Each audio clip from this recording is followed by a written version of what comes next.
आप में से जिसको बैठना बैठिए।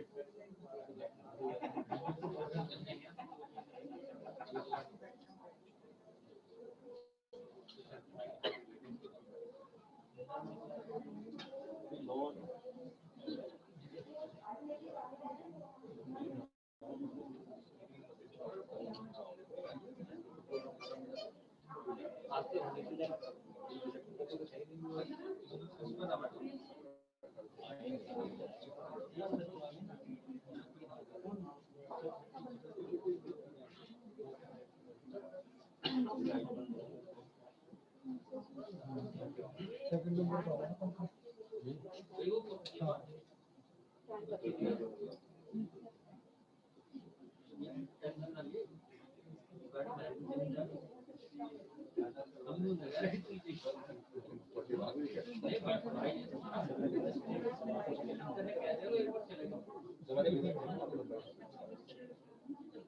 वो तो भी आ गया उसके पीछे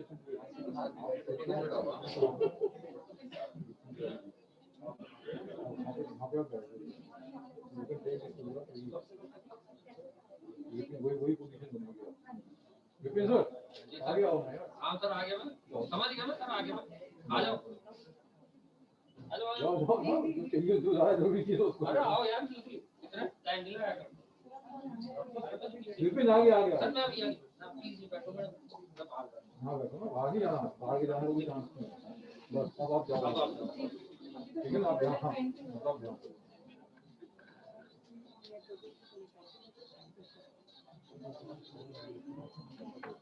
वो आज किसी की फंक्शन में फोटोग्राफर भी होता है सीएम से लेके सीएम को पीएम से लेकर सबको हमारा आप क्या आपका फोटो अच्छा नहीं आ रहा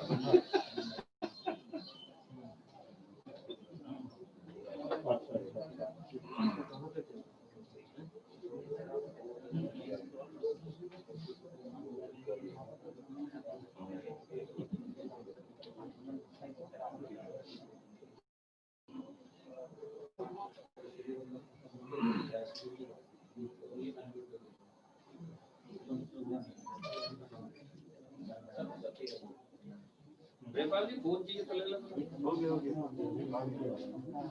आपने भेजा क्या नहीं भेजा नहीं उसे भेज दिया आ गया सर इंस्टॉल कर हेलो हां जी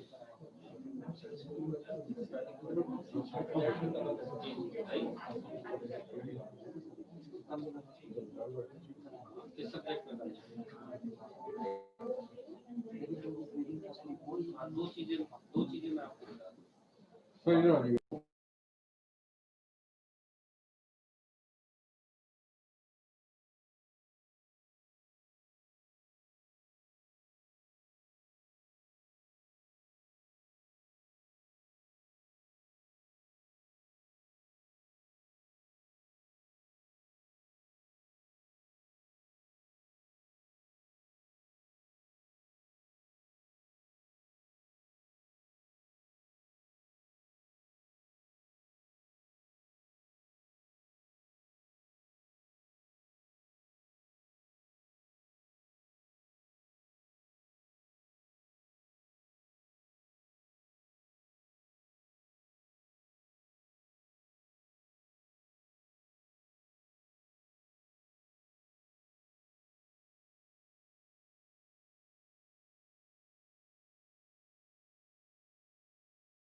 आप सेतु हो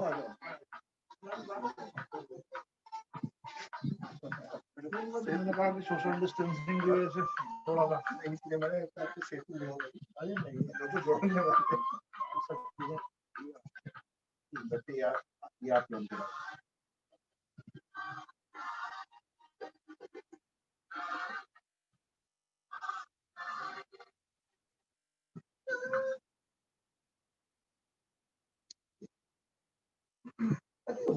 मैं सभी सम्मानित अतिथियों से निवेदन करूंगी कि मंच पर अपना स्थान ग्रहण करें।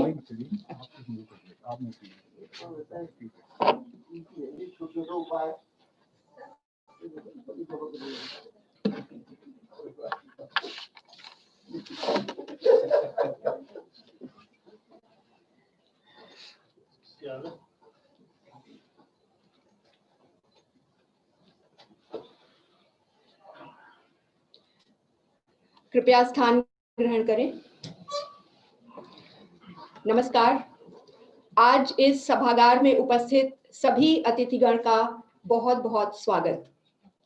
जिस विषय पर हम चर्चा करने जा रहे हैं, हम सभी के लिए एक अत्यंत महत्वपूर्ण विषय है। लगभग 3 दशक से ज्यादा के बाद भारत को नई शिक्षा नीति मिली है। शोभित विश्वविद्यालय एक उच्च शिक्षण संस्थान होने के नाते ये आवश्यक है कि हम सभी नई शिक्षा नीति पर इसको अच्छे तरह से समझें और इस पर मंथन करें। यह सौभाग्य है कि आज हमारे बीच में मौजूद हैं मुख्य अतिथि के रूप में मेरठ हापुड़ लोकसभा क्षेत्र के सांसद माननीय राजेंद्र अग्रवाल जी। महोदय, हम आपके आभारी हैं, आपने हमारा निमंत्रण स्वीकार किया।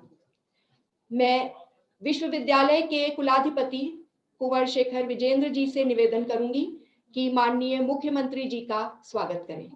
मुख्यमंत्री निकल रहा है। सॉरी। नहीं अच्छा है, सरस्वती बोलेगा। कब सरस्वती मुंह पर आ जाए किसे पता।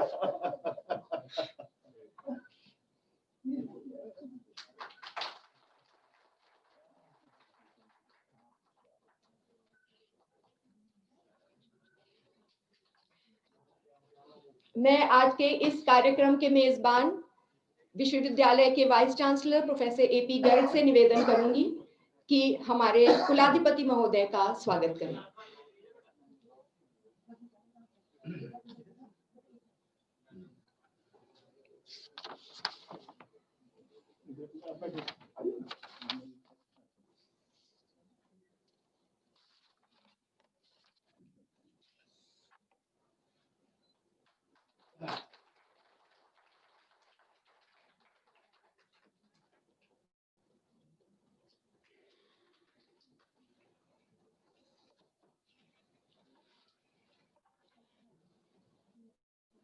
यूं तो हमारे मुख्य अतिथि महोदय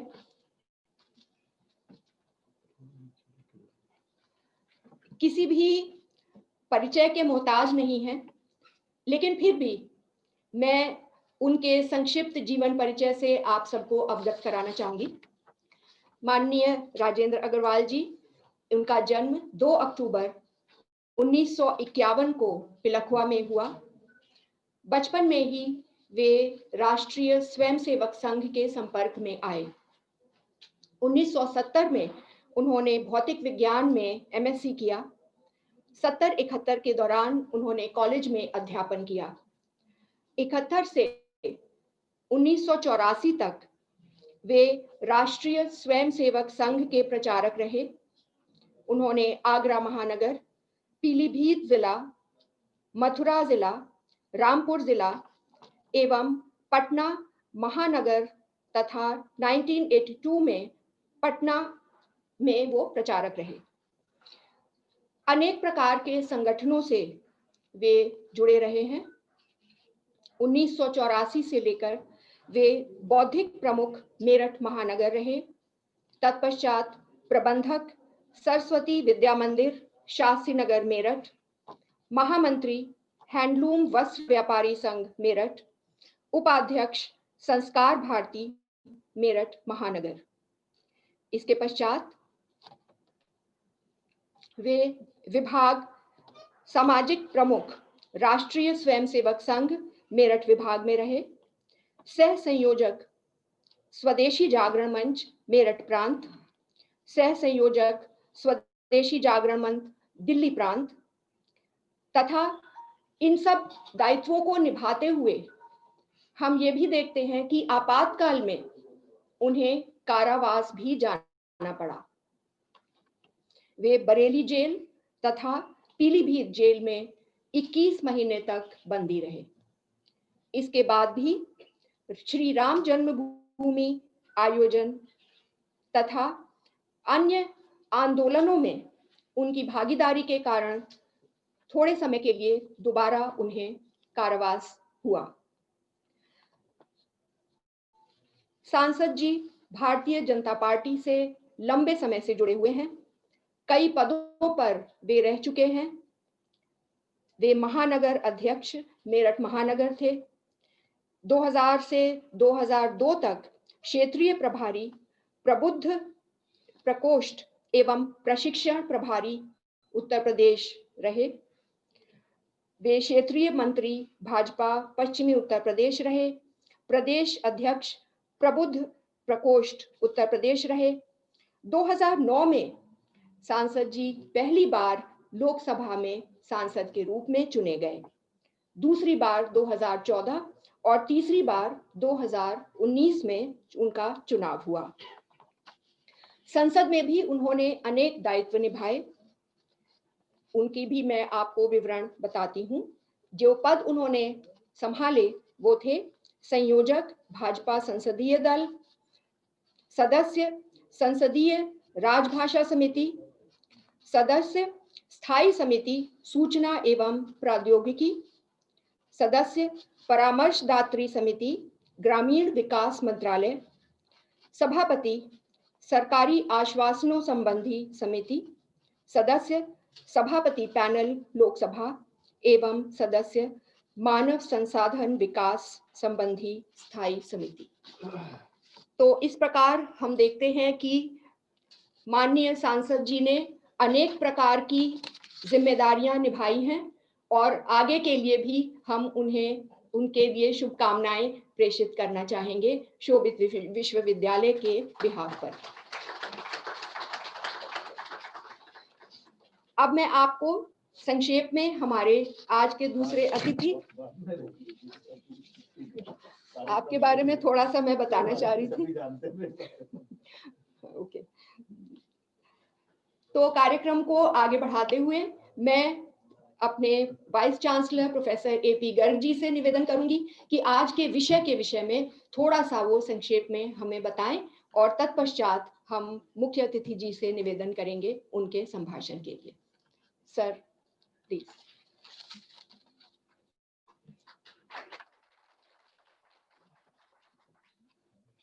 धन्यवाद Poonam ji. Very good morning. माननीय कुलाधिपति कुंवर शेखर जैन जी,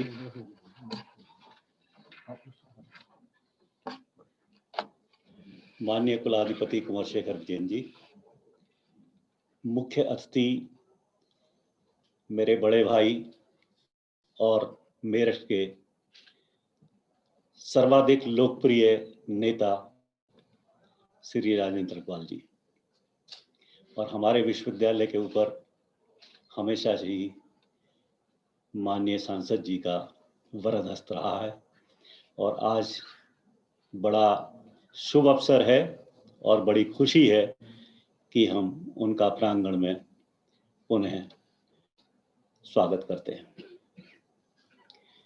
जैसा कि आपको पता है कि आज का वेबिनार गोष्ठी राष्ट्रीय शिक्षा नीति 2020 के ऊपर आयोजित की गई है।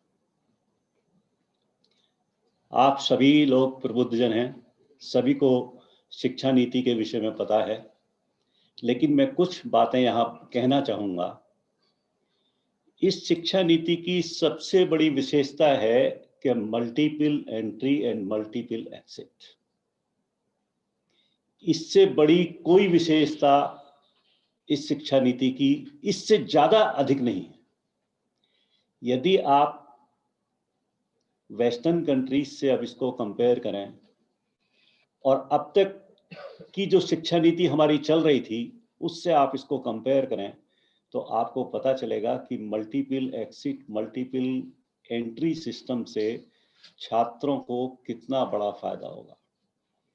जो छात्र ड्रॉप आउट कर जाते थे, छात्र ने 3 साल की या 4 साल की डिग्री के अंदर प्रवेश लिया, अब 1 साल बाद मान लीजिए किसी कारणवश वो छोड़ के जाता था तो छोड़ के चला जाता था। अब उसको 1 साल बाद जाएगा, अपनी कुछ स्किल डेवलप करके जाएगा, फिर अपना कोई कार्य करेगा, कोई नौकरी करेगा और उसके बाद फिर दोबारा आना चाहेगा तो फिर सिस्टम के अंदर वापस आ सकता है। ये एक सबसे बड़ी खूबी है शिक्षा नीति की कि छात्र को इसमें इतनी सुविधा दी गई है कि आप जब चाहें पढ़ लें। दूसरी इसकी शिक्षा नीति की जो खास बात है, माननीय सांसद जी और इस पर प्रकाश डालेंगे, जहां चाहें जब चाहें आप पढ़ लें।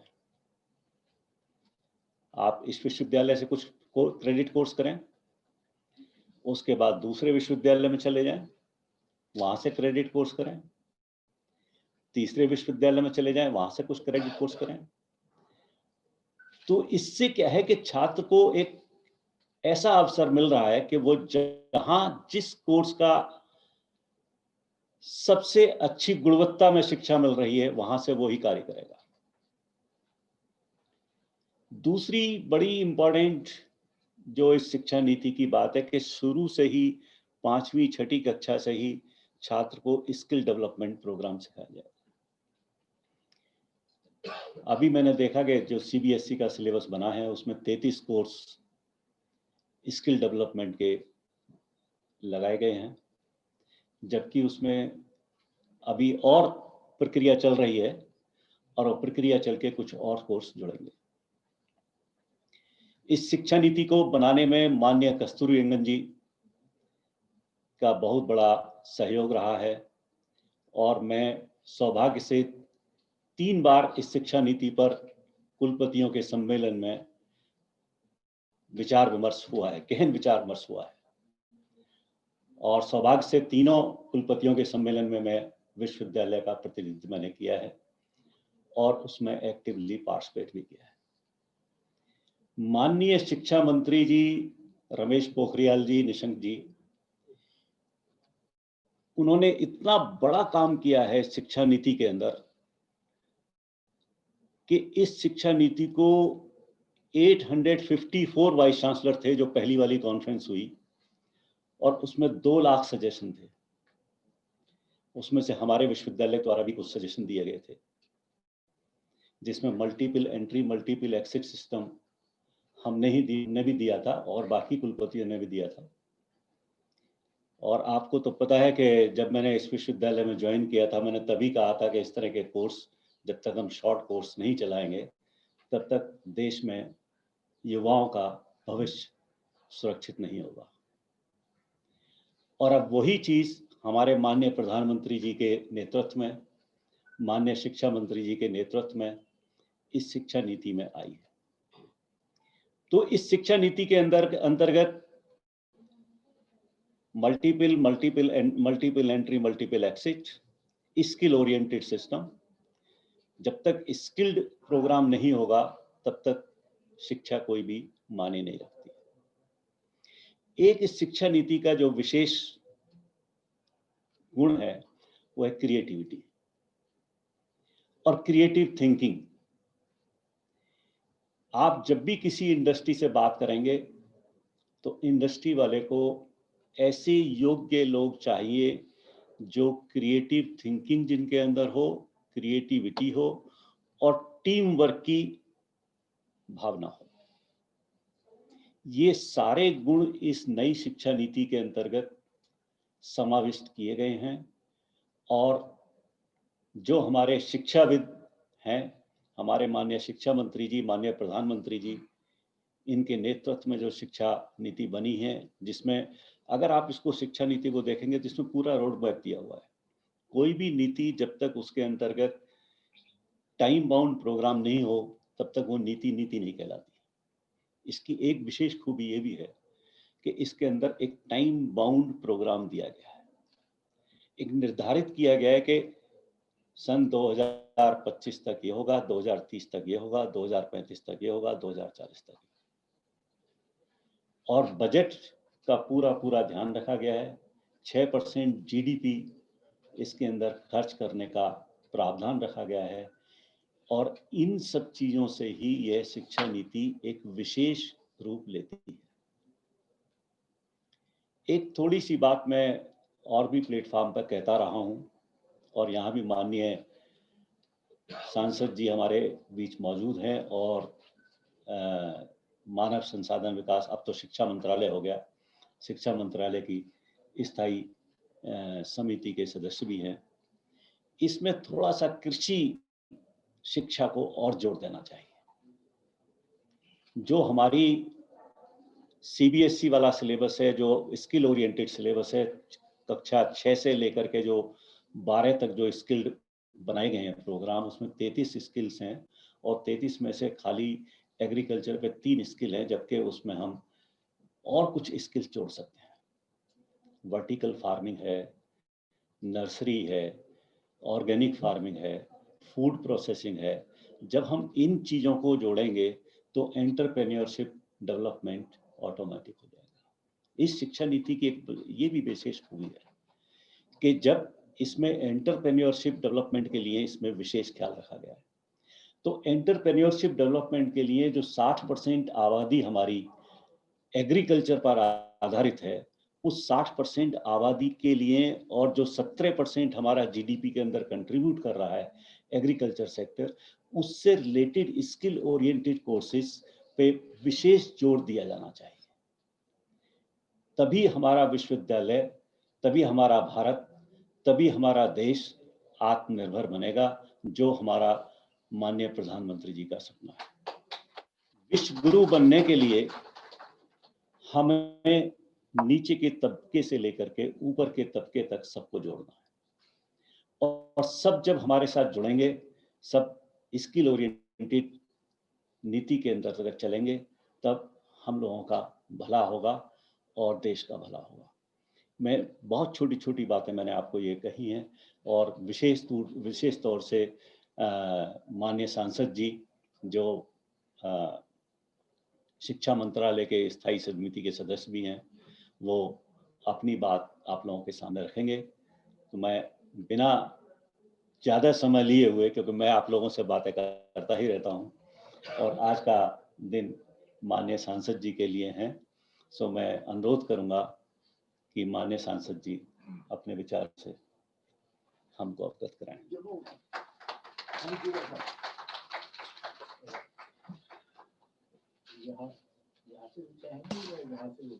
यहाँ भी ठीक है।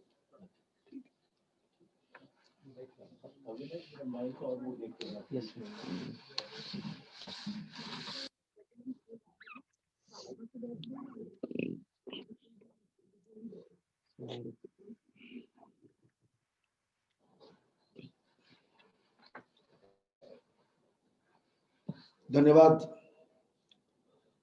आदरणीय कुलपति महोदय। इस कार्यक्रम में उपस्थित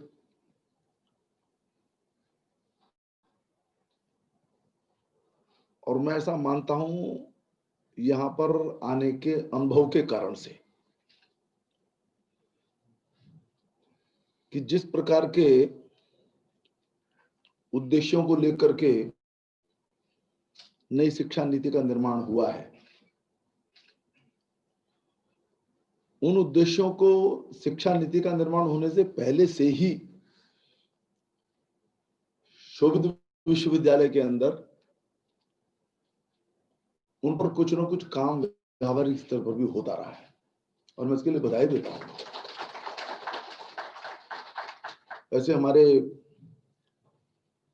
कुलाधिपति आदरणीय कुंवर ब्रजेंद्र शेखर जी, हमारे कुलपति महोदय आदरणीय डॉक्टर एपी गर्ग जी, और यहाँ सभागार में उपस्थित मेरे सभी आदरणीय बहनों, भाइयों, नौजवान मित्रों,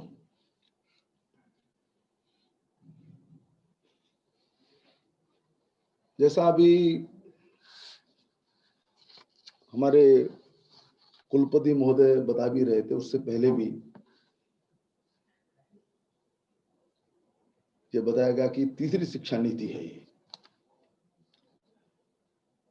और इस शताब्दी की तो एक प्रकार से पहली ही शिक्षा नीति है। देश की आजादी के बाद से मुझे स्मरण है, जब मैं छात्र था, छोटा छात्र था, छात्र की भी उम्र होती है, थोड़ा सीनियर्स में पहुंच जाए, ग्रेजुएशन में, पोस्ट ग्रेजुएशन में, तो हाई स्कूल इंटरमीडिएट से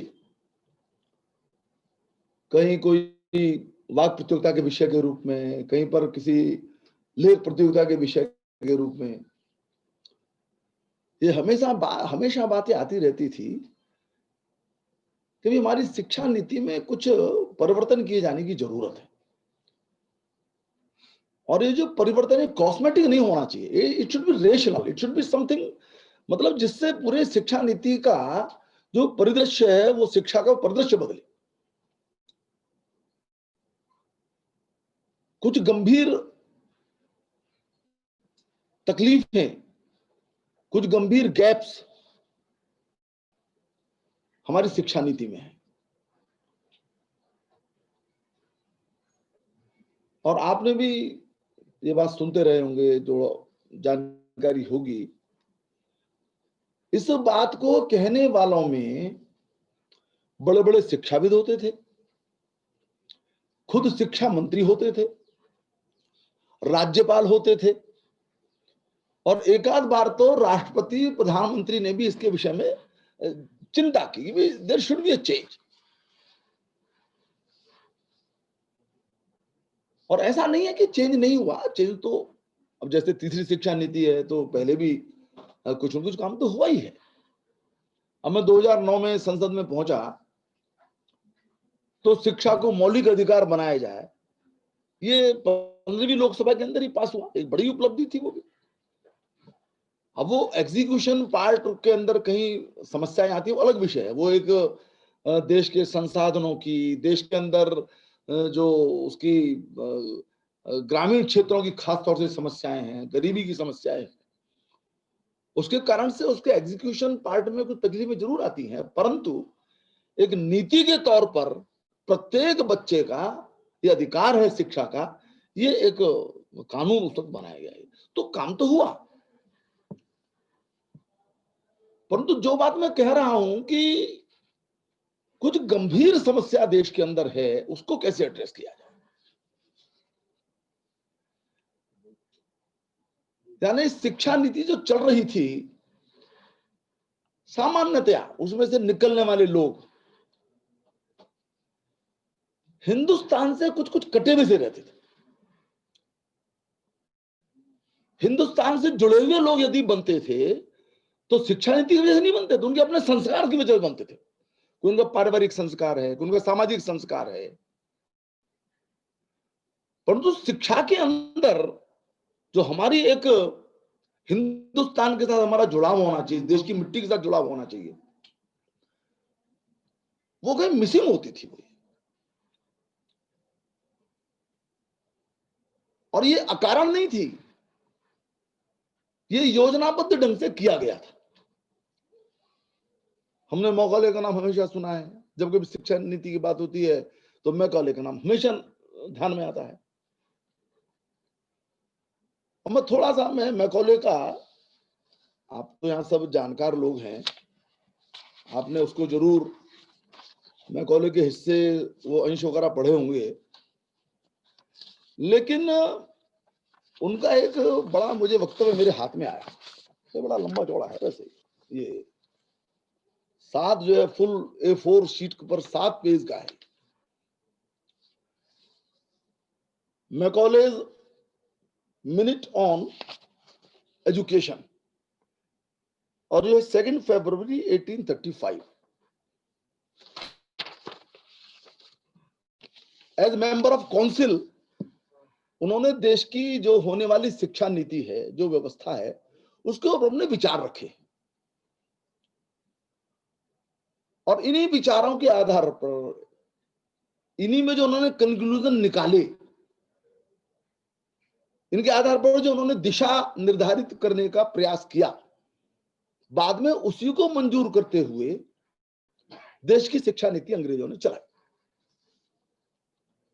अब ये है, लंबा है ये काफी, जैसा मैंने आपको मैं बता ही रहा हूं, लेकिन कुछ हिस्से बड़े कोट करने लायक हैं। उनका भारत के विषय में क्या मत था, और एक जो बर्डन, जिसको रिलीजन के आधार पर भी कुछ लोग कहते रहे हैं और यूके के लोग भी कहते रहे हैं, तो नाते हिंदुस्तान के अंदर उस बर्डन को किस प्रकार से उसका निर्वाह किया जाए, उसको कैसे उसको निभाया जाए, इस संबंध में उनकी राय है कुछ। तो उन्होंने तो ये बात बड़े असंदिग्ध शब्दों में कही है कि हिंदुस्तान के अंदर कुछ भी उल्लेखनीय नहीं है। बड़ा लंबा ये स्टेटमेंट है ये, देखिए मैं शुरू करता हूं ऐसे, but to talk of a government, यानी उनकी अपनी गवर्नमेंट अंग्रेजों की, pledging itself to teach certain languages and certain sciences, though those languages may become useless, though those sciences may be exploded, seems to me quite unmeaning।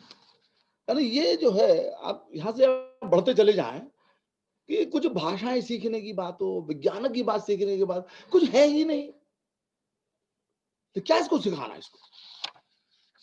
और उसके अंदर आगे बढ़ते बढ़ते वो ऐसे उनके कंक्लूजन्स हैं, मैं थोड़ा सा, मैं 4-5 मिनट लूंगा इसमें। वो लिखते हैं, all parties seems to be agreed on one point, that the dialects commonly spoken among the native माने भारतीय, of this part of India contain neither literary nor scientific information, and are moreover so poor and rude that until they are enriched from some other quarter, it will not be easy to translate any intellectual improvement of those classes of the people who have the means of pursuing higher studies can at present be affected only by means of some language not vernacular amongst them। and वो सिरे से खारिज करते हैं कि उनकी अपनी भाषा के अंदर, जो नेटिव्स की भाषा है, उसके अंदर कुछ किया नहीं जा सकता, और उसमें धीरे धीरे बढ़ते हैं वो। I am quite ready to take the oriental learnings, हमारे देश की जो शिक्षाएं हैं, बुक्स हैं, उसके बारे में वो कह रहे हैं, at the valuation of the orientalist themselves. कोई पूर्व का ही एक्सपर्ट है, उसको वो कोट कर रहे हैं, पता नहीं कौन, आई डोंट नो, नाम नहीं लिखा है उन्होंने, परंतु बड़ा चमक ऐसा जब का इन्होंने निष्कर्ष निकाला है मैकॉले ने, उन्होंने कहा है, I have never found one, एक भी उनको ऐसा पूर्व का विद्वान नहीं मिला, हमारे देश का कोई परंपरा का विद्वान नहीं मिला, एक भी। I have never found one among them who could deny that a single shelf of good European library was worth the whole native literature of India and Arabia. माने मैं जब इसको बोल रहा हूं तो मुझे अंदर से बड़ा अजीब सा लगता है। और ये मैकॉले कह रहे हैं कि मुझे एक भी ऐसा नहीं मिला व्यक्ति जो कहे एक शेल्फ के अंदर जो अंग्रेजी साहित्य है वो दुनिया भर के अंदर जो भारतीय भाषाओं का साहित्य है, वो संस्कृत हो, बंगला हो, तमिल हो, तेलुगु हो, और उसमें अरबिक साहित्य भी जोड़ दिया है इन्होंने। बोले सभी स्वीकार करते हैं कि कोई एक शेल्फ के अंदर जो बुक्स रखी हुई है उससे अधिक मूल्य उस सारे संपूर्ण साहित्य का नहीं है। मैं इस बात का इसलिए जिक्र कर रहा हूं कि इस डेलिब्रेट ऑब्जर्वेशन में से या तटस्थ ऑब्जर्वेशन में से, आप जो भी कहें, मुझे डेलिब्रेट ज्यादा लगती है, उसमें उन्होंने चीजों को आगे बढ़ाया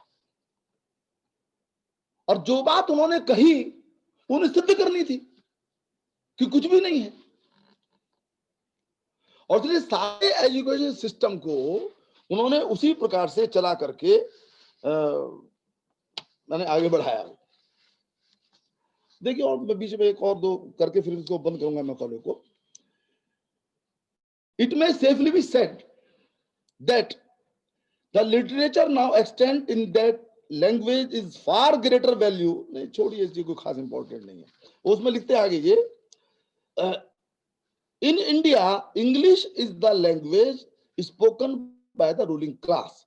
It is spoken by higher class of natives at the seats of government. The English tongue is that which would be the most useful to our native subjects।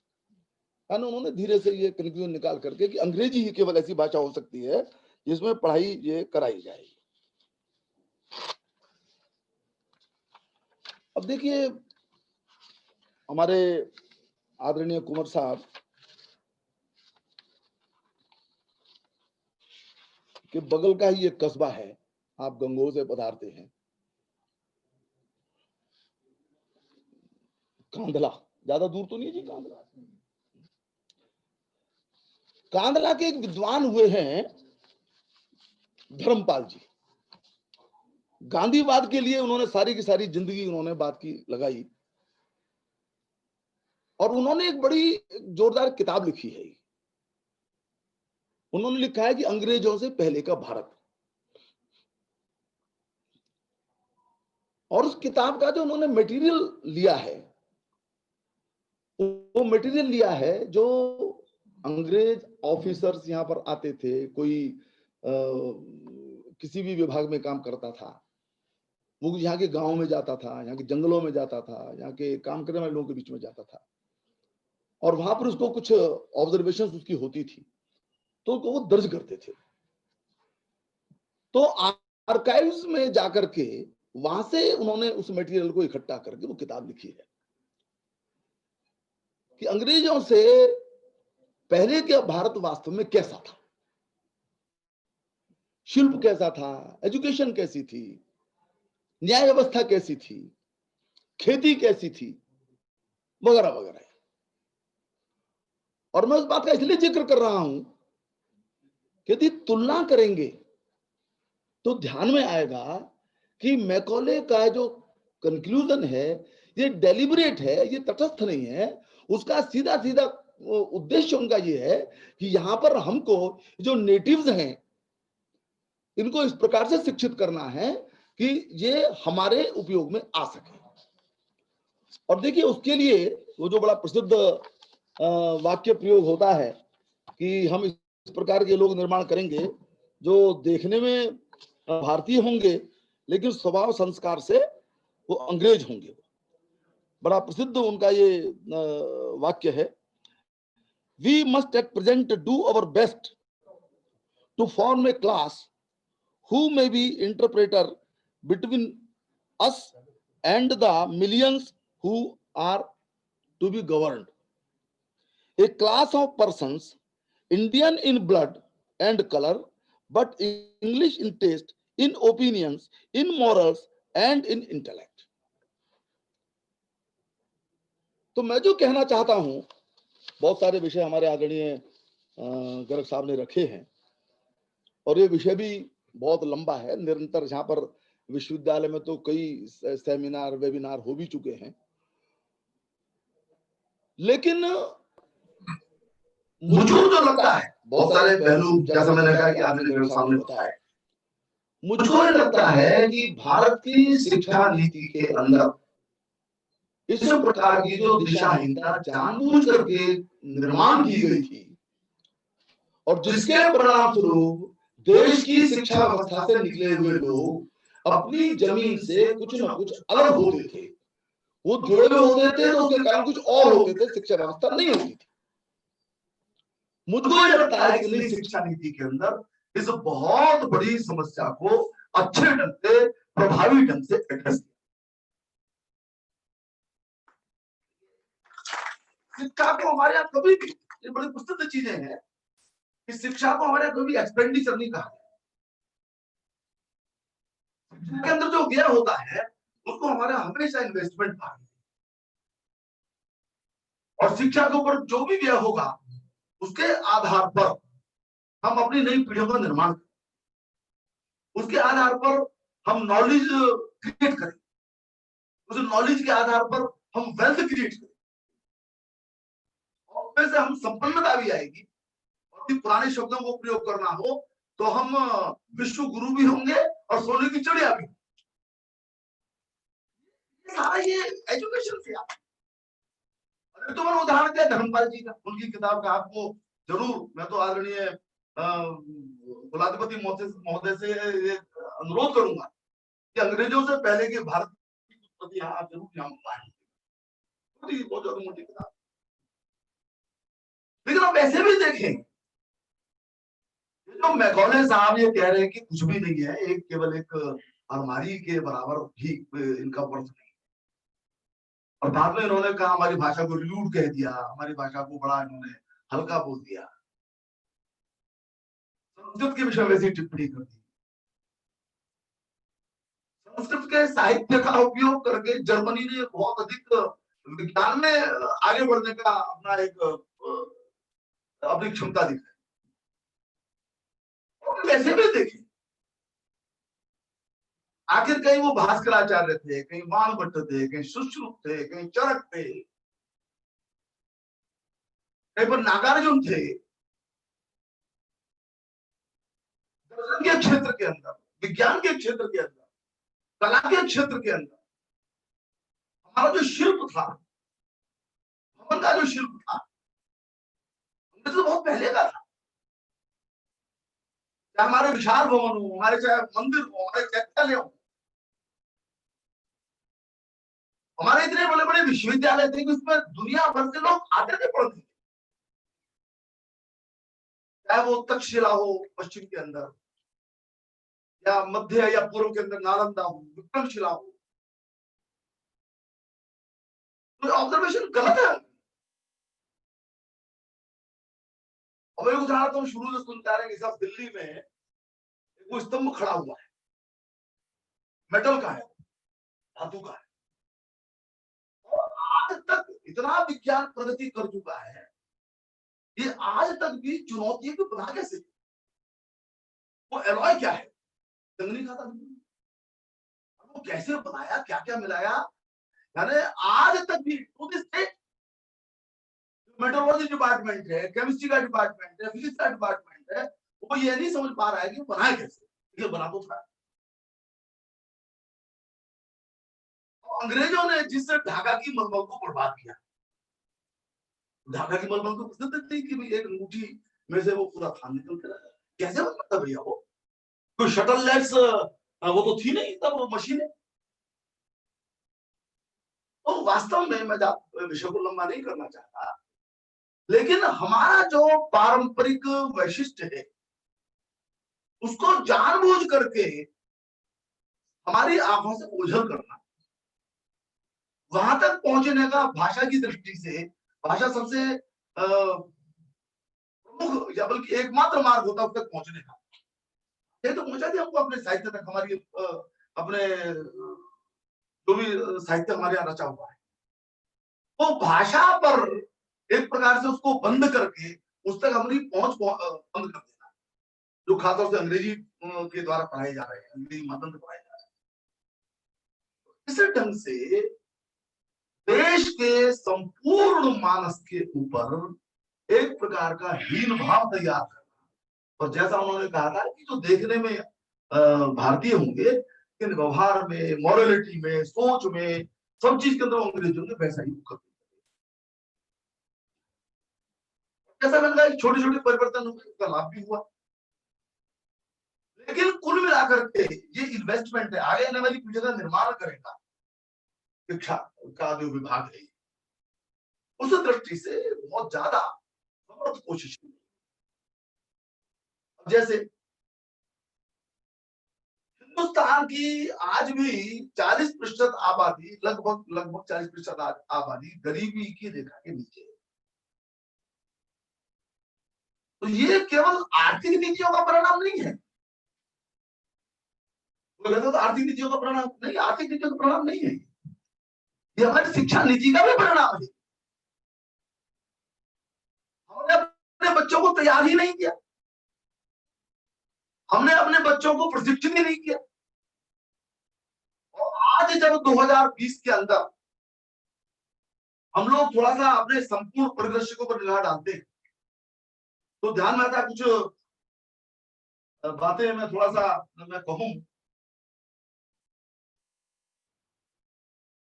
हमारे यहाँ जो वोकेशनल जो क्षमता है लोगों की अन्य दुनिया के देशों के मुकाबले, अभी तक कहीं ना कहीं वोकेशनल विषयों को मुख्य धारा के अकादमिक विषयों की तुलना में कमतर समझे जाने की धारणा बनी हुई है। भाई कॉलर में से उसमें आई ना कि वो जो मुहावरे में भी चलता है कि जो श्रम करता है वो थोड़ा सा नीचा है, ITI वाला थोड़ा सा नीचा है, MA MSc करने वाला थोड़ा सा ऊपर है। ये जो है इसी का परिणाम है कि दक्षिण कोरिया 96%, जर्मनी 75%, अमेरिका 52% के विद्यार्थी वोकेशनल एजुकेशन से समृद्ध हैं, जबकि भारत में यह केवल 5% ही है। किसकी जिम्मेदारी है? मुझे ध्यान है जो एशियाड हुआ था, एशियन गेम्स में थे दिल्ली में, एशियन गेम कुछ और चीजों की वजह से बहुत चर्चित रहे। उसके अंदर जो छोटे मोटे काम होते थे, कारपेंटर के, फिटर के, इलेक्ट्रीशियन के, उसके लिए चीन की कंपनियों को आउटसोर्स करके उनसे काम कराया जाता है।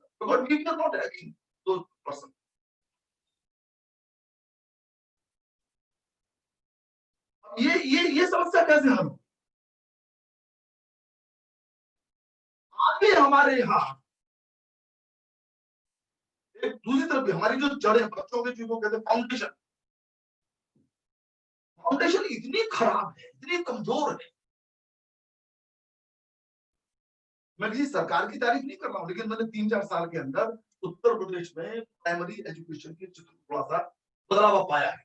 मैं गांव में जाता रहता हूँ, 6वीं के बच्चे को भी पहाड़े नहीं आते। पहाड़े माने सिंपल 2, 4, 6 इवन नंबर के पहाड़े आसान होते हैं, नहीं आते, अब आने लगे। तो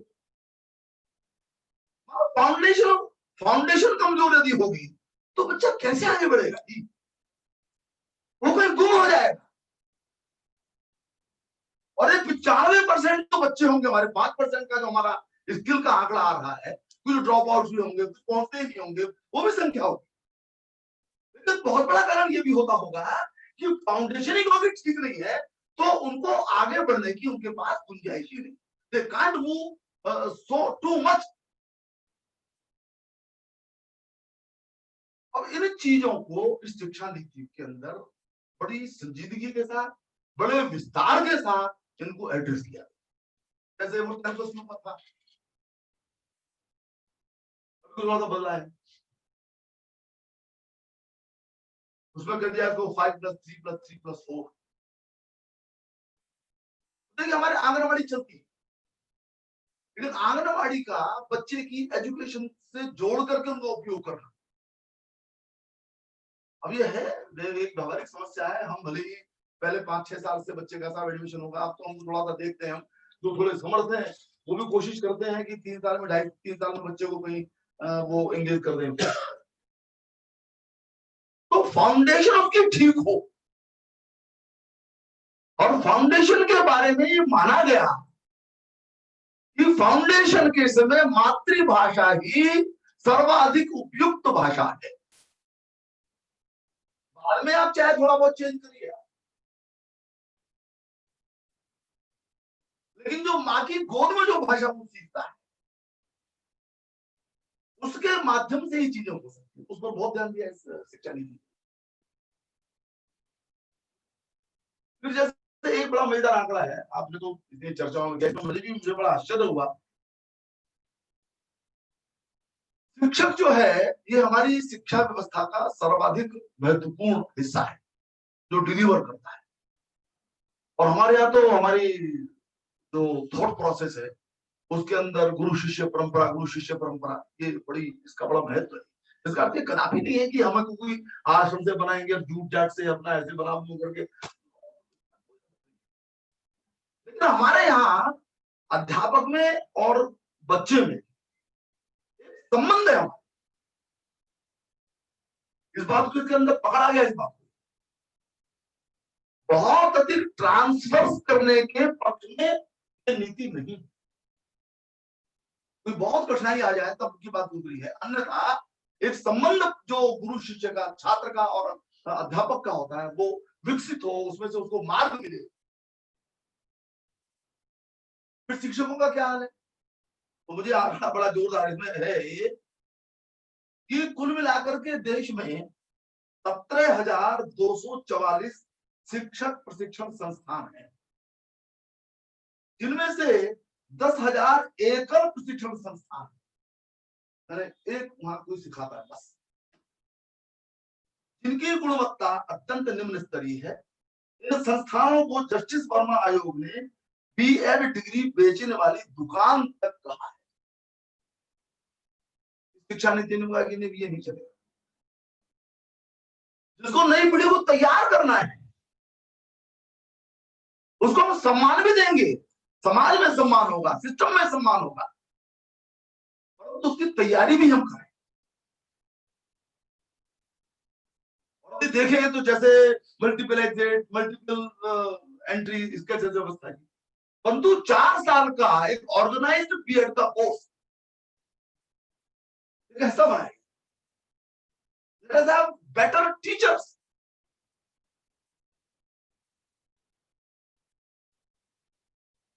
तो ऐसे बहुत सारे विषयों को लेकर के, स्किल को लेकर के, फाउंडेशन को लेकर के, टीचिंग के सारे प्रोसेस को लेकर के, तो मैंने कहा इस पर चर्चा बहुत हो सकती है। अब जैसे संकुल एक विद्यालयों का बना, मान लिया 8-10 विद्यालयों का संकुल बना लिया, एक विद्यालय के अंदर प्रत्येक विषय के एक्सपर्ट्स नहीं है, परंतु सारे 4-5 या 8-10 का मिला लें तो हमको सबके एक्सपर्ट मिल जाते हैं, वो आते जाते रहे योजना बना करके। बच्चे के इवैल्यूएशन कैसे होगा, उसके अंदर चेंजेस किए हैं, कई जगह प्रयोग किया उसके अंदर। किसान रटंत विद्यार्थी नहीं चाहते हैं, लोगों के अंदर जिज्ञासा पैदा हो, छात्रों में जिज्ञासा पैदा हो, वो अपनी उस जिज्ञासा के साथ जिए, उसके साथ आगे बढ़े, सवाल पूछे, सवालों के जवाब पाए। और उसके लिए बड़े इंस्टीट्यूशंस, उसके लिए इंस्टीट्यूशन विद एक्सेलेंस। ये क्या चिंता की बात नहीं है कि देश दुनिया की 200 सर्वोच्च जो विश्वविद्यालय हैं उनमें हमारा स्थान ही नहीं है। उनको डेवलप करेंगे, उनको अधिकार देंगे, उनको विश्वविद्यालय की तरह के अधिकार देंगे, डिग्री देने के अधिकार देंगे। अब देखिए, मैंने जैसे कहा कि भाई नॉलेज और नॉलेज को वेल्थ में बदलना, ये बड़ा आजकल तो इंफॉर्मेशन वो कहते हैं कि आजकल तो भी जानकारी ही संपत्ति है। हमेशा पहले से भी हमेशा रहा है, परंतु आजकल जरा विशेष ध्यान में आता है। और हमारे यहाँ अनुसंधान की क्या स्थिति, आपको ध्यान होगा 3 साल पहले रैकेट यहाँ पर आया था कि बेंगलोर में कुछ पेपर्स, बेंगलोर, दिल्ली, जो बड़े बड़े ऐसे शहर हैं, वहां से किसी ने पेपर उठाए, किसी के कॉपी करे, दूसरी जगह कर दिया, आता था। और किसी जो कथित विद्वान हैं, उनके पेपर्स की संख्या हो जाती थी 150, ओरिजिनल एक भी होता था। रिसर्च के बारे में इतनी कैजुअल अप्रोच, रिसर्च नहीं होती थी, केवल अपना प्रोफाइल भारी किया जाता था। इसमें आगे दिया जाता, मैं विषय को समेट रहा हूं। भारत शोध एवं नवाचार के क्षेत्र में जीडीपी का 0.69% खर्च करता है, 0.69। अमेरिका में 2.8%, इसराइल में 4.3%, दक्षिण कोरिया में 4.2%। जीडीपी है ये, बजट नहीं है। चीन में 2.1% निवेश कर रहे हैं। वर्ल्ड इंटेलेक्चुअल प्रॉपर्टी ऑर्गेनाइजेशन 2017 की रिपोर्ट के अनुसार, थोड़ी पुरानी है लेकिन रेलेवेंट है, भारत ने 17,000 पेटेंट दर्ज करवाई। 43,000, ये भी जरा सुनने की बात है। जबकि चीन ने 13,82,000 पेटेंट दर्ज, अमेरिका ने 6,07,000 पेटेंट दर्ज कराए। तो इसलिए करें क्योंकि रिसर्च है, ऐसा वातावरण है हमारे यहाँ। तो शिक्षा नीति के अंदर कहा कि इसके लिए हम विशेष रूप से संस्थान बनाएंगे, फंडिंग करेंगे, और इस प्रकार के जो हमारे जो इनोवेटिव जो थॉट्स वाले बच्चे हैं वो आगे बढ़े। ऐसे इस शिक्षा नीति के अंदर कुल मिलाकर के अपने देश के प्रति अभिमान भी पैदा करना, उसके दरवाजे खुले रहे, ठीक है, तो अच्छा है वो लेंगे, तो अच्छा नहीं वो छोड़ देंगे, तो क्या बात है। परंतु इस हीन भाव में हम लोग नहीं रह सकते कि सब कुछ गड़बड़ था। तो स्वाभिमान के साथ देश की संपूर्ण समस्याओं को हल करने वाली शिक्षा नीति, देश के अंदर प्रत्येक योग्य बच्चे के अंदर क्षमता निर्माण करने वाली शिक्षा। आज स्थिति है जो तुम्हारे माननीय प्रधानमंत्री जी कहते हैं कि हमारा देश दुनिया का सबसे युवा देश है। जब स्किल के लेवल को 5% से एकदम 50% कहना बड़ा भारी लगता है, बड़ी बहुत ही बड़ी एक अचीवमेंट लगती है, लेकिन मान लीजिए हम बढ़ाते चले जाए तो आज दुनिया के अंदर भी हमारे इन बच्चों की डिमांड है, होगी, और हम तैयार तो हो। और इसी में से देश को आत्मनिर्भर बनाने का संकल्प पूरा हो सकता है। तो कैसे होगा? हम केवल कहे जाए ऐसे थोड़ी होता है। वो क्षमताएं जब तक निर्माण नहीं करें। मैं कई बार मैं अपने बारे में एक बात कहा करता हूं, मैं यहां भी कह रहा हूं, मैंने एमएससी किया था।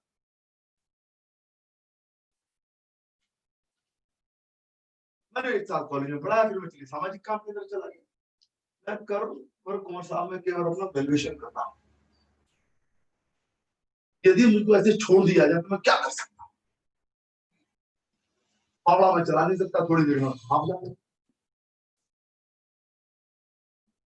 ट्यूशन मिल जाए तो थोड़ा बहुत ट्यूशन पढ़ा सकता हूँ, लेकिन थोड़ा पुराना पढ़ाता हूँ तो आज तो विज्ञान बहुत बढ़िया, फिजिक्स जने कहा कि कहा पहुंची तो वो भी नहीं पढ़ा सकता। मैं क्या कर सकता हूँ? तो मुझे ध्यान में आ रहा है कि मैं ड्राइविंग करना जानता हूँ, तो मुझको कोई अपने यहाँ ड्राइवर के रूप में मुझे काम दे सकता है। मैं इस उदाहरण को इसलिए दे रहा हूं कि ये इस जो एजुकेशन नीति चली आती है उसका ये लेखना है। इसमें व्यक्ति पीजी हो जाता है, उसकी स्किल डेवलपमेंट जीरो या बहुत कम है। विषयों को लेकर के ये शिक्षा नीति बनी है। मैं फिर इसी बात के ऊपर, इस पर बहुत बातें होंगी, आगे भी होंगी। और जैसा विश्वविद्यालय है, जैसा यहाँ का एक विजन है, जैसे यहाँ की सोच है, जैसे यहाँ की कार्य पद्धति है, निश्चित रूप से और भी विश्वविद्यालय में केवल यहाँ की तारीफ करने के लिए नहीं कह रहा हूँ, मुझे निश्चित ये लगता है कि टॉप बेयर के रूप में हम लोग केवल बात देखिए, जैसे मैंने अभी आपको मैकॉले की बात कही, एक बड़े मजेदार कोटेशन और ये आपने शायद सुनी हो, ये 2014 की, 2014 में 16 मई को परिणाम आए और 16 मई को तय हो गया था कि नरेंद्र मोदी देश के प्रधानमंत्री। तो मैकॉले के देश के ही एक प्रमुख अखबार ने, गार्जियन ने, एक संपादकीय लिखा 18 मई को दिन। संपादकीय का हिस्सा में पढ़ा, इट्स वेरी इंपॉर्टेंट। जैसे मैकॉले इंपॉर्टेंट है तो ये भी बहुत इंपॉर्टेंट। ये लिखते हैं, हेडिंग था India another tryst with destiny. Tryst with destiny Jawaharlal Nehru ji का भाषण था। हालांकि मुझे कई बार लगता है कि काश वो भाषण भारतीय भाषा में होता, लेकिन चलिए वो हो गया।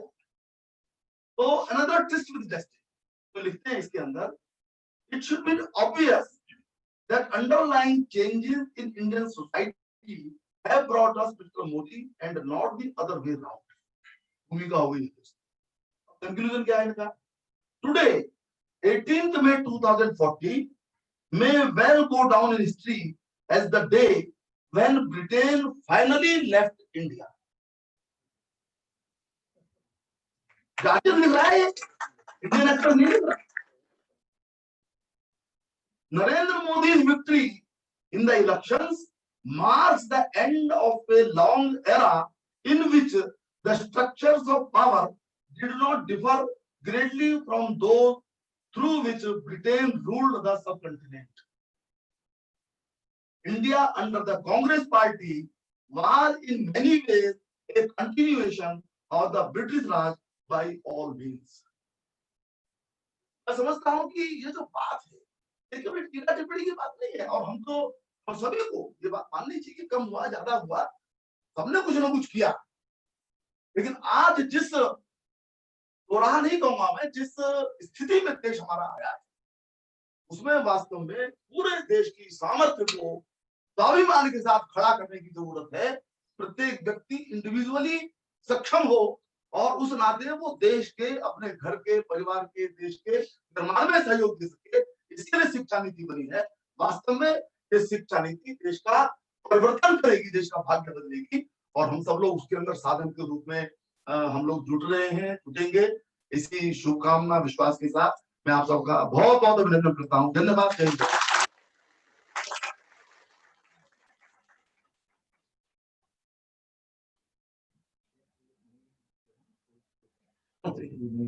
डॉक्यूमेंट पढ़ना से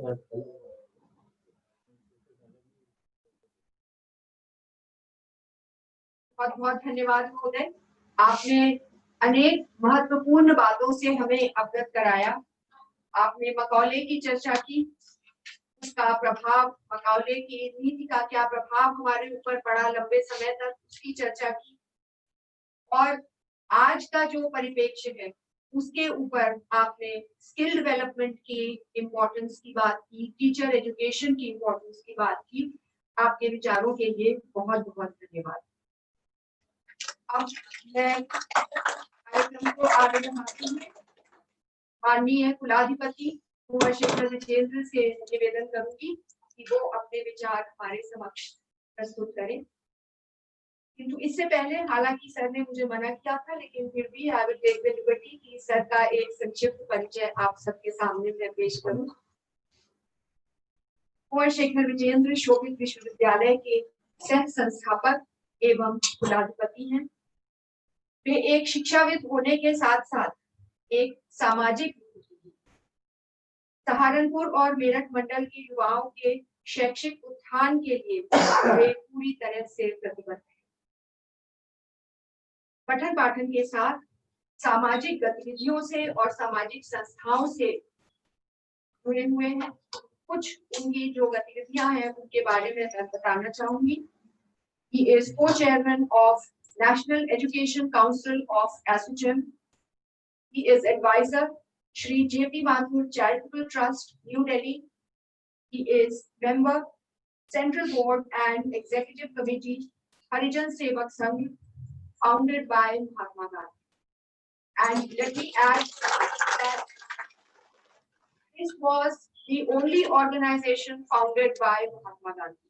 और हम सब के लिए ये गर्व की बात है कि हमारे कुलाधिपति महोदय उस संगठन से जुड़े हुए। And he is also vice president of Center for Education Growth and Research, New Delhi. Sir, आप को मैं आमंत्रित करना चाहूंगी, कृपया अपने विचार साझा करें।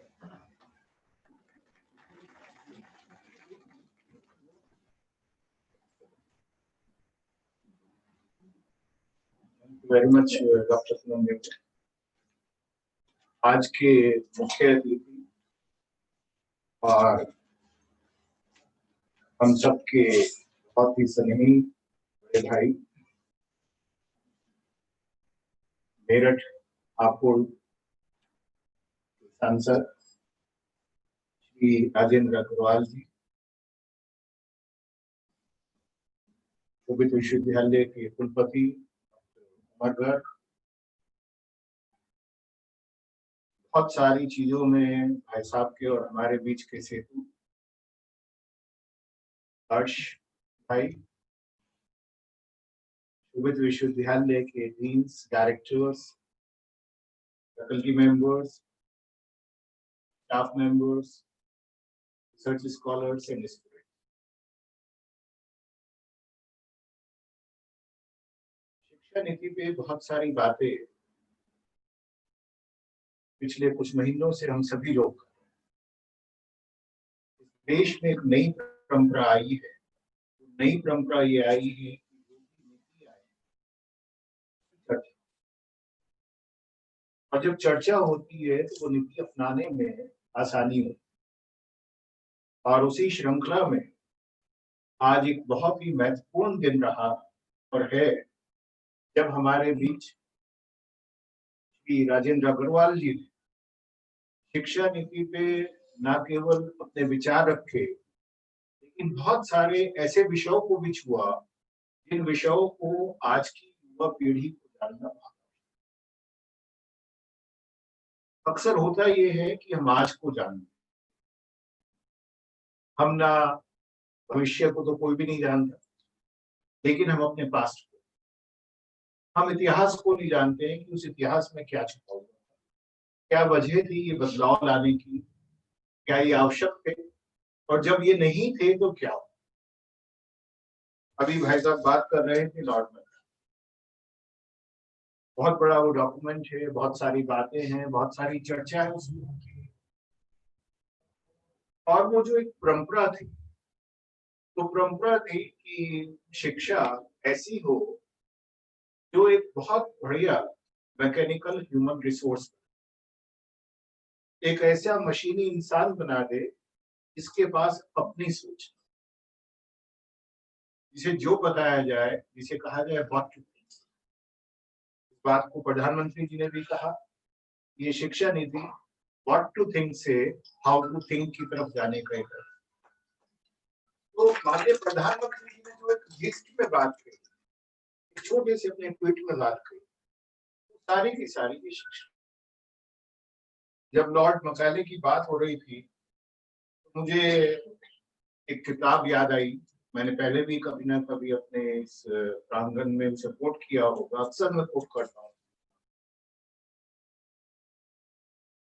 एक यहूदी टीचर थे जो नाजी कंसंट्रेशन कैंप में रहे, और उसके बाद वो इजराइल जाने के बाद वो टीचर बने, तो उन्होंने कुछ किताबें लिखी। उनमें से एक किताब उन्होंने लिखी टीचर एंड चाइल्ड। डॉक्टर हेम गेनोथ उनका नाम था।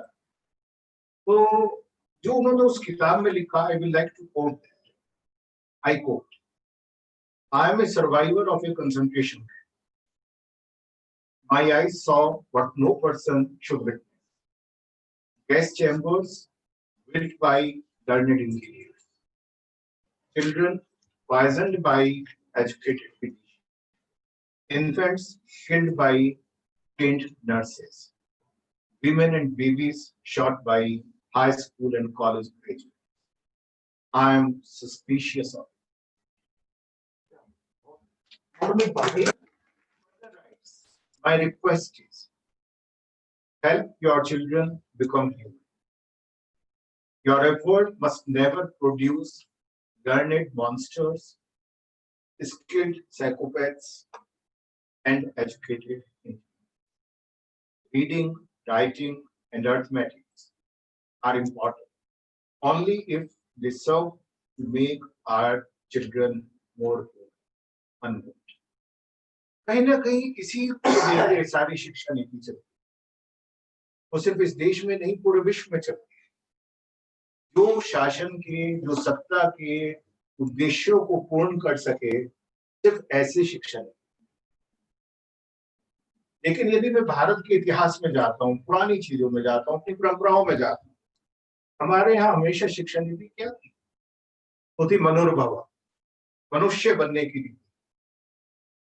वो शिक्षा नीति जहां कहा गया अहम ब्रह्मास्मि, मैं ही ब्रह्मा हूं, मैं सब कुछ बना सकता. तो उससे दूर हटके एक मैकेनिकल ह्यूमन रिसोर्स जो बनाया गया, मैं बहुत बहुत बधाई देता हूं अपने यशस्वी प्रधानमंत्री जी और माननीय शिक्षा मंत्री जी, जिन्होंने ये बहुत डेयरिंग स्टेप लिया. जब उन्होंने कहा हमें ह्यूमन रिसोर्स नहीं बनाना, हमें शिक्षित करना है, समाज को, देश को शिक्षित, ऐसा युवा बनाना है जो सोच सके. और ये जरूरी नहीं जब मैं सोचता हूं कि मैं हमेशा वो सोचूं तो आप चाहते हैं. उन्होंने कहा इंडिपेंडेंटली सोचो. देश का विकास तब होगा जब एक डाइवर्सिटी हो, उस डाइवर्सिटी में यूनिटी, उस डाइवर्सिटी में से हम निकालेंगे नए नए सॉल्यूशन, नई नई चीजों को निकालेंगे. वहां से ये शिक्षा. बहुत सारे ऐसे विषय इसमें आते रहे. बात इसमें अभी बहुत सारी हुई. डॉक्टर साहब ने एक बात को फोकस किया, मल्टी एंट्री मल्टी.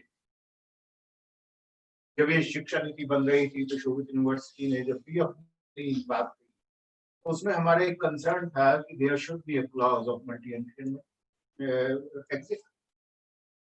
उसके जहां एकेडमिक रीजंस थे, वहां में एक छोटे से कस्बे से आता हूं. मैंने सामाजिक रीजन भी.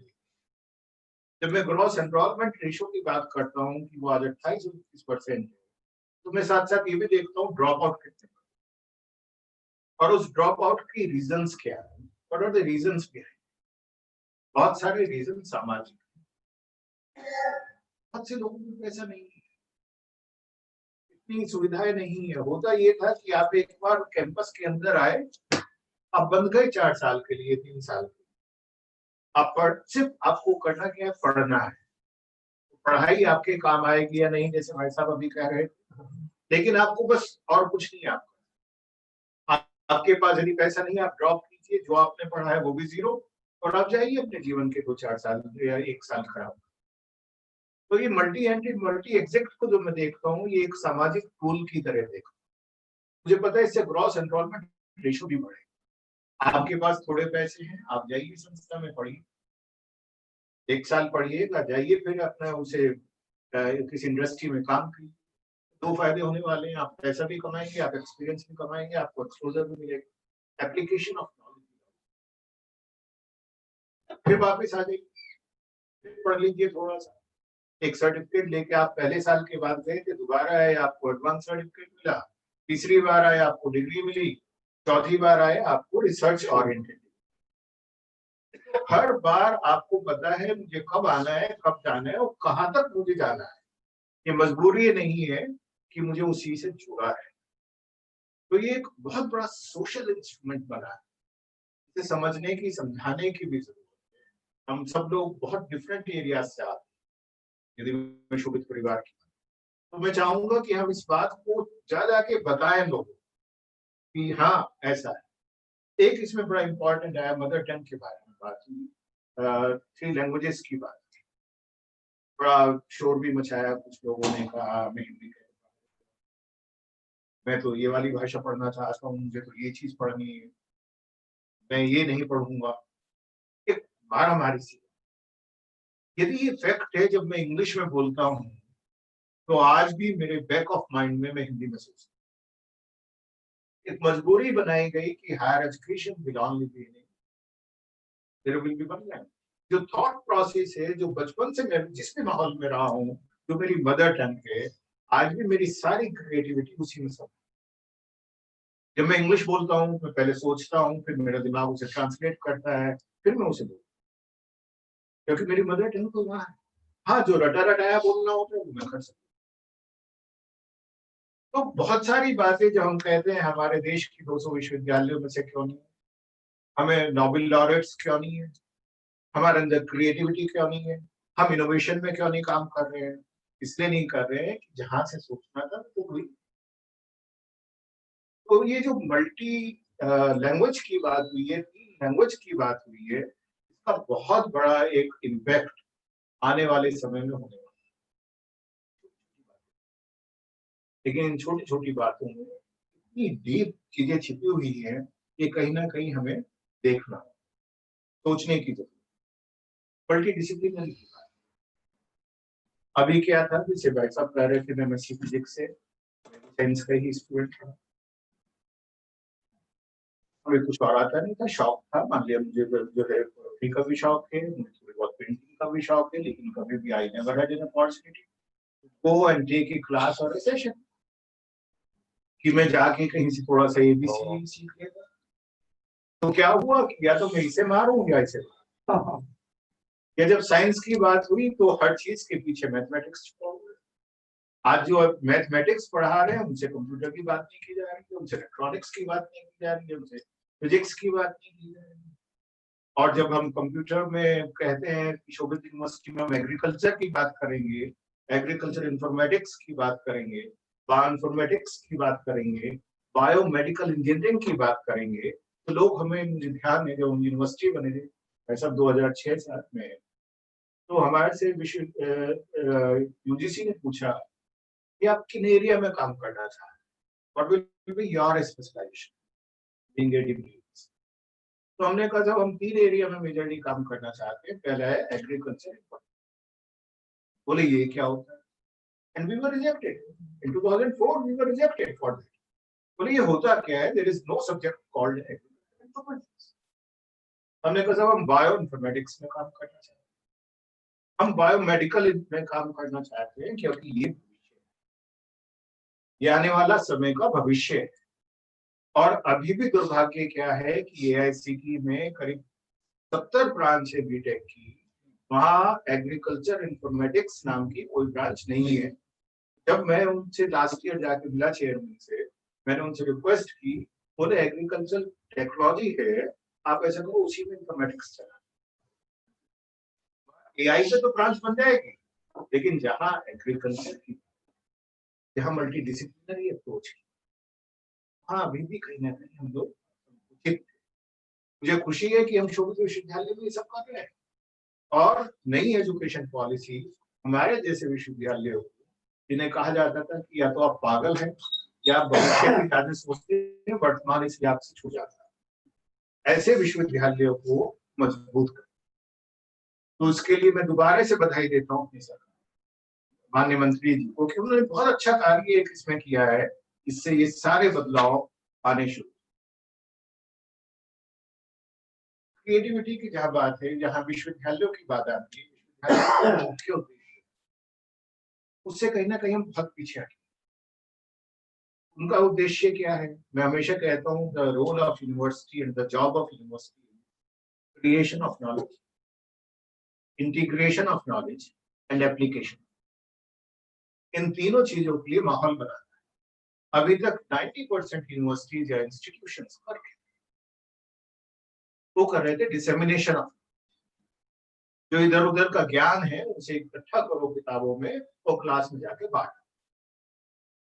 क्रिएशन ऑफ नॉलेज की बात ही नहीं है, लोग कहीं क्रिएटिव सोच ही नहीं ला रहे। ब्लूम्स टैक्सोनॉमी की यदि मैं बात करूं तो पहले 3 के बाद चौथे 5वें जन इसमें वो पॉसिबिलिटी नजर आती है, तो संभावनाएं हैं जहां हमें ये कहा जा रहा है कि आपको क्रिएट भी करना है, ज्ञान का सर्जन भी करना है, सिर्फ ज्ञान की बात। और इस बात को जब मैं देखता हूँ तो हमेशा मुझे ब्रह्मा विष्णु महेश याद आता है। त्रिमूर्ति हमारे, मैंने तो हर चीज को कहा है। ब्रह्मा का रोल क्या है? Create, to create new. Vishnu का रोल क्या है? इंटीग्रेट, मैनेजर है, इंटीग्रेट करते हैं हर चीज को, जो है सब चीजें बनाते हैं। महेश का रोल क्या है? महेश का रोल रहा डिसरप्टर। जब डिसरप्शन होगा तो नया क्रिएशन, और उस नए क्रिएशन में disruption is leads to innovation.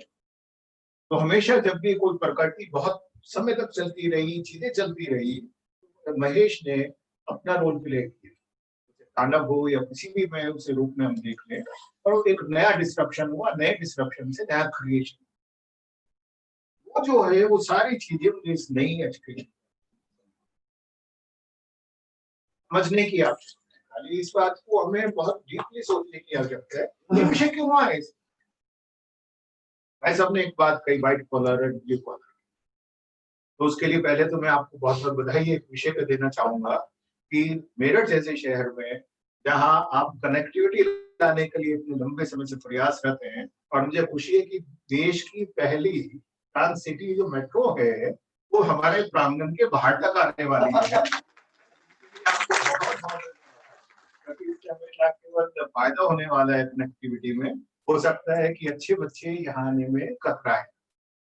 तो दूसरा जो एक बहुत बड़ी बात है, देश के बड़े बड़े शहरों में, बड़े बड़े जिलों में, बड़े बड़े आईटी, आपके प्रयास से तो यहाँ आईटी पार्क आ रहा है, ये एक बहुत बड़ी बात है। और उस आईटी पार्क में जैसे ही आज आप आए तो मैंने आपसे एक अनुरोध भी किया, मैंने कहा हम एग्री इंफॉर्मेटिक्स के, एग्री आईटी से रिलेटेड चीजें यदि हम लोग कर सके तो विश्वविद्यालय भी उसमें सहयोग करना चाहेगा कि हम उसमें कुछ कर सके, क्योंकि IT does not mean only making a software, IT means creating new knowledge also, this is what. तो आपका उसमें बहुत सहयोग हमें मिलने वाला है, मुझे हमेशा से ही विश्वास रहा है। जब भी मैंने कुछ आपसे अनुरोध किया, ग्रांटेड ही मैं मान के चला उसे हमेशा, और वो हमेशा मिलता भी रहेगा। कलर और व्हाइट कलर हम अपनी शिक्षा देते हैं, अपने पास्ट हमारे यहाँ इंस्पायरेशंस, मुझे ध्यान है कि मैं गंगो में पढ़ा और स्कूल से पढ़ा, वो 1924 मेरे ही घर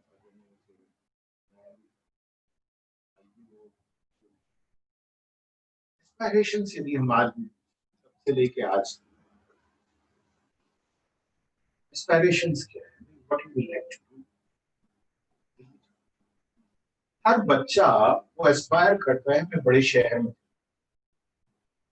आज मैं किसान के बच्चे से बात करता हूँ, वो कहता है मैं बाहर चला जाऊँ, सब नौकरी दे दूँ, हमारे पास तो खाली 30 बीघे जमीन, भाई क्या नौकरी करेगा, कहीं 84 में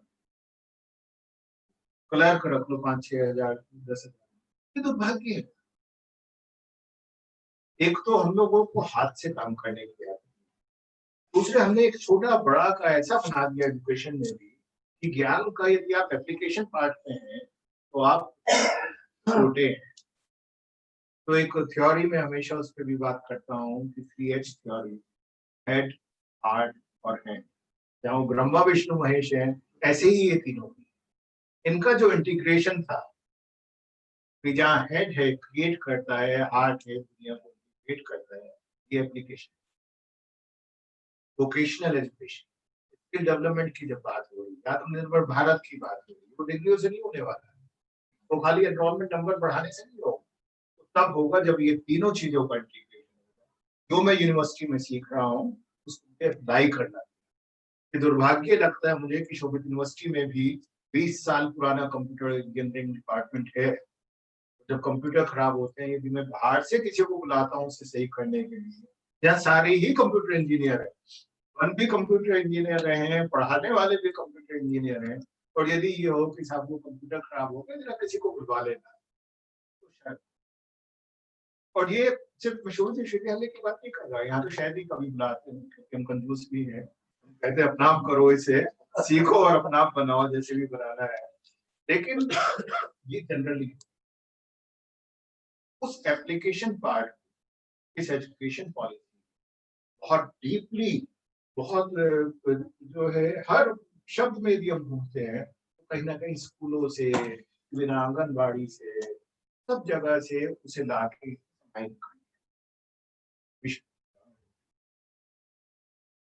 इंडिविजुअल की हॉबीज, इंटरेस्ट, क्योंकि आप ह्यूमन बीइंग एक डायरेक्शन, ये ऐसा है जैसे मनुष्य का व्यक्तित्व भी जो बनता है बहुत सारी चीजों को समाहित करके बनता है। हमारे यहाँ सारी विधाओं को लेकर साथ, तो उसमें भी जो बहुत इसमें बात की गई, वो एक ऐसा विषय है जिसे हमें ले जाने की आज ये जब ये चर्चा रखी गई, भाई साहब ने कुछ मेरे से कहा कोई चर्चा तो बहुत हो गई है, मैंने कहा नहीं, आप आइए, क्योंकि इस चर्चा को जनमानस तक ले जाने की जिम्मेदारी, जहाँ इम्प्लीमेंट करने की जिम्मेदारी विश्वविद्यालयों की है, वहां जनमानस तक ले जाने की जिम्मेदारी जनप्रतिनिधियों की नहीं है। वो जिम्मेदारी हर उस संस्थान की है जो किसी भी तरह से समाज से जुड़ा हुआ है, और विश्वविद्यालय वो तो जुड़े हुए हैं ही।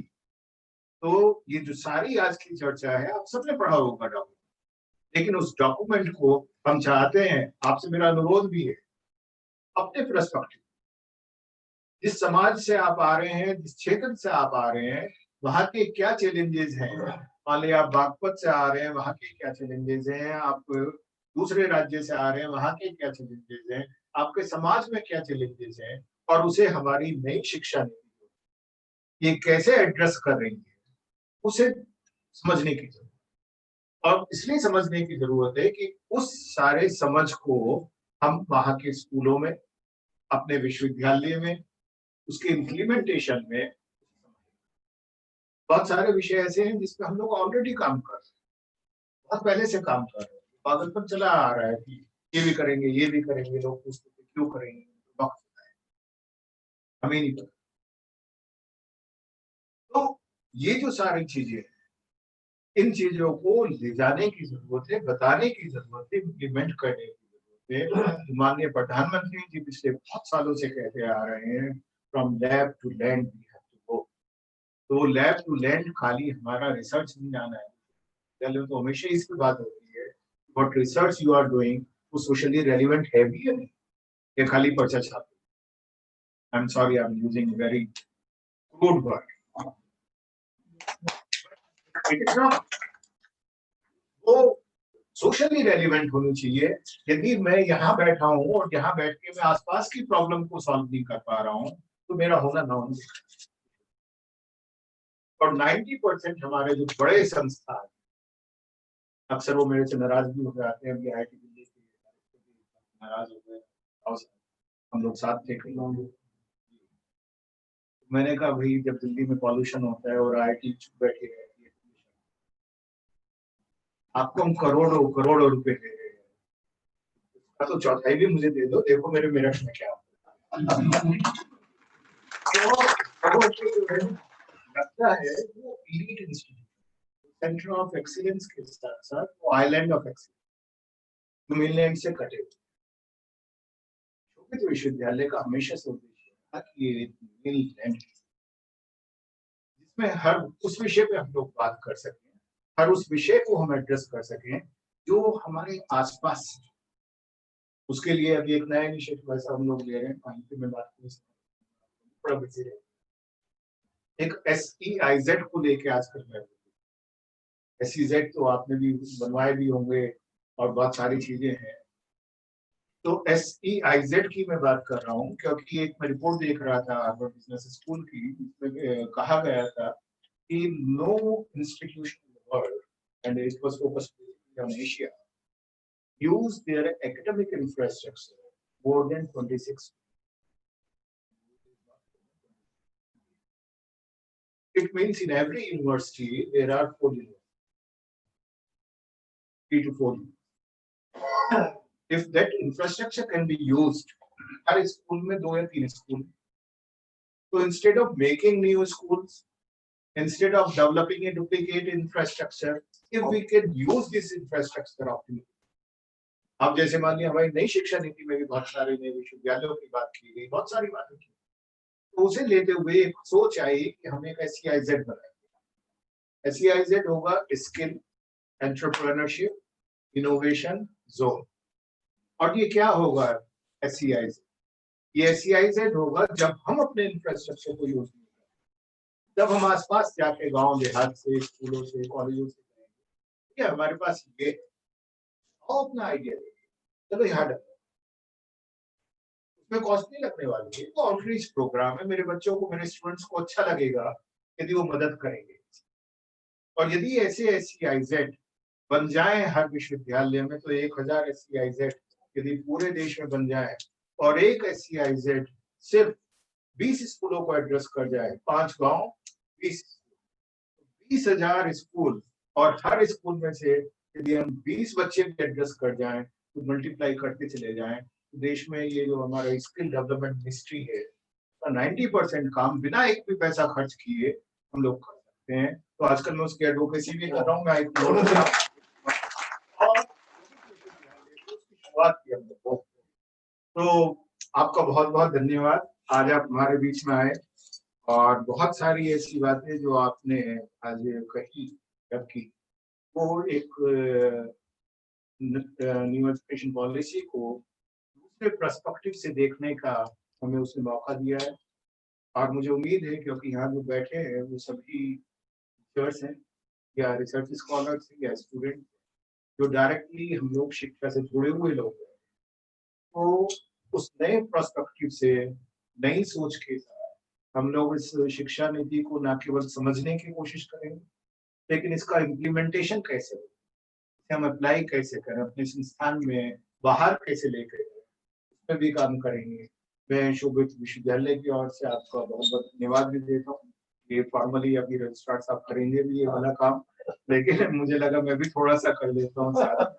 और उम्मीद करता हूँ कि जैसे आपका स्नेह विश्वविद्यालय के साथ, सबके साथ बना हुआ है, ये स्नेह हमेशा बना रहेगा, क्योंकि आप न केवल हमारी आवाज हैं उस बड़े मंच पे, आप इस देश के विकास की, प्रगति की आवाज में, और वो हम लोग पिछले 3 आपके जो कार्यकाल है उनसे लगातार देखते आए हैं।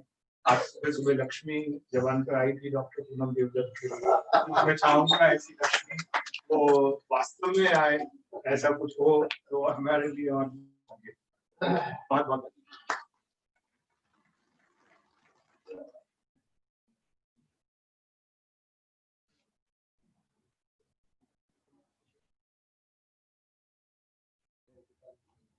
बहुत बहुत धन्यवाद सर। आपके उद्बोधन हमेशा हम सबके लिए एक प्रेरणा का स्रोत रहते हैं। आज आपने कई महत्वपूर्ण बातें हमें बताई। आपने शिक्षा के सामाजिक महत्व के बारे में बात की, मल्टी डिसिप्लिनरी एजुकेशन के बारे में बात की, क्रिएटिविटी की इम्पोर्टेंस के बारे में, और उससे भी अधिक डिस्ट्रप्शन की इम्पोर्टेंस के बारे में आपने बात की। Application of knowledge, working from lab to land, और सबसे महत्वपूर्ण SEIZ गोल्स के बारे में आपने आज चर्चा की। कार्यक्रम को आगे बढ़ाते हुए मैं अब निवेदन करूंगी कि हमारे मुख्य अतिथि महोदय को एक सम्मान सूचक और एक प्रतीक चिन्ह भेंट करें। आदरणीय वाइस चांसलर महोदय और चांसलर महोदय,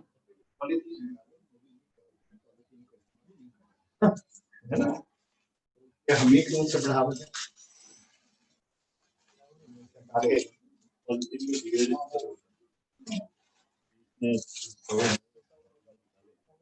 आप पॉलिटिक्स भी कर रहे हैं। Oh, she is a research scholar. बहुत बड़ा काम हो गया है। अच्छा,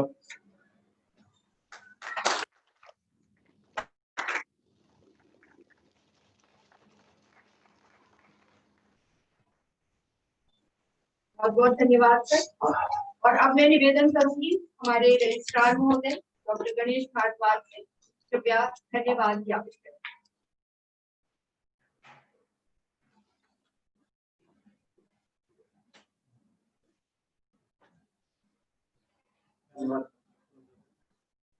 माननीय सांसद श्री राजेंद्र अग्रवाल जी, माननीय कुलाधिपति श्री कुंवर शेखर विजेंद्र जी, माननीय कुलपति डॉक्टर अमर प्रकाश गर्ग जी, सम्मानित प्रतिनिधिगण, शिक्षकगण एवं मेरे प्रिय विद्यार्थी, आज शोभित विश्वविद्यालय के सभागार में आयोजित सेमिनार में माननीय सांसद श्री राजेंद्र अग्रवाल जी का हार्दिक आभार प्रकट करता हूँ।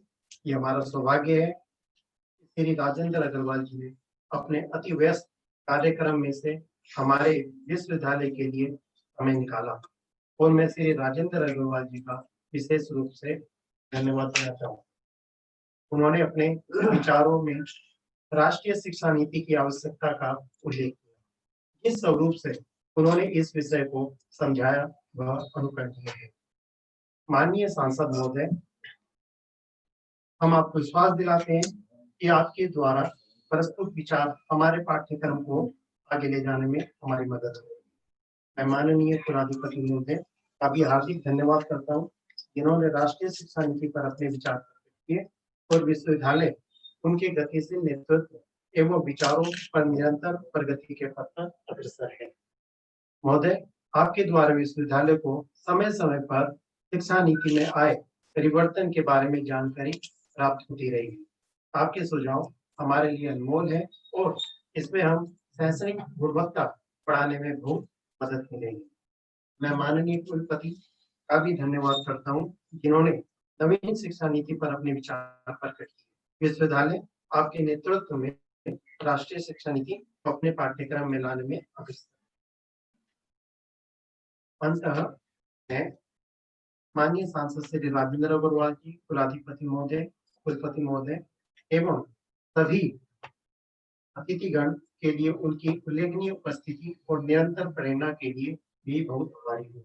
इस कार्यक्रम को सफल बनाने के लिए दिए समर्थन के लिए सभी प्रमुखों और पदाधिकारियों के प्रति कृतज्ञता व्यक्त करता हूँ। इस आयोजन को सफल बनाने के लिए फिर से धन्यवाद करना चाहूंगा। धन्यवाद। जय हिंद, जय भारत।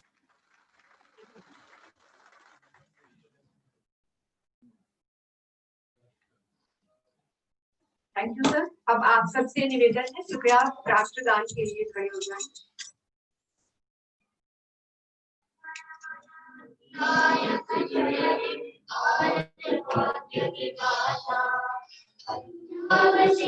गुजरात मराठा हिमाचल यमुना गंगा उत्कल जलधि तरंगा, तव शुभ नामे जागे, तव शुभ आशीष मांगे, गावे तव जय गाथा। जन गण मंगल दायक जय हे भारत भाग्य विधाता। जय हे, जय हे, जय हे, जय जय जय जय हे।